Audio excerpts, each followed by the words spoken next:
I'm Mishory, and I'm the Deputy Director for Young Invincibles, an organization that organizes and advocates for young adults between 18 and 34. Young Invincibles was started last summer by some of my best friends, all full-time students, to help give young adults more of a voice in the healthcare debate.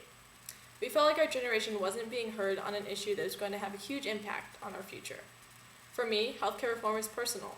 I know a ton of people who have struggled to afford coverage, and I have close family members who have struggled with disease. Some people say that young people don't get insurance because we don't want it and we think we're invincible. We know better than that. The truth is we don't get it because we can't afford it. The truth is that no one is invincible without healthcare. That's why Young Invincibles got started, to set the record straight. And while the pundits were writing off our generation in the healthcare debate, we met thousands of young Americans willing to share their stories. In any debate, statistics are thrown around.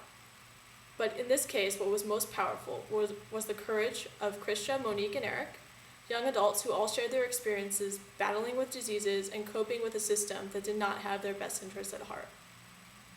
They all did this at various events that we helped to organize with Speaker Pelosi and several others. And they were joined by hundreds of young Americans from across the country, willing to stand up and advocate for the right policy and the right future of our country. I felt so proud to have helped put a day like that together and to give these young people a chance to really be heard. Healthcare reform has since passed and offers great promise to young adults. We're continuing our work on that front to make sure that provisions are implemented effectively for our generation. But young people need to be heard not just on healthcare, but every major issue that impacts our generation. My dream for Young Invincibles is to give young people a voice in healthcare and all of these issues. The economy right now is tough for young people, particularly recent graduates. Youth unemployment is near record high. A recent study found that for every point that the unemployment rate increases, graduates earn 6 to 7% less in the first year of employment. And 15 years later, they still earn 2.5% less than people that had graduated during better economic times.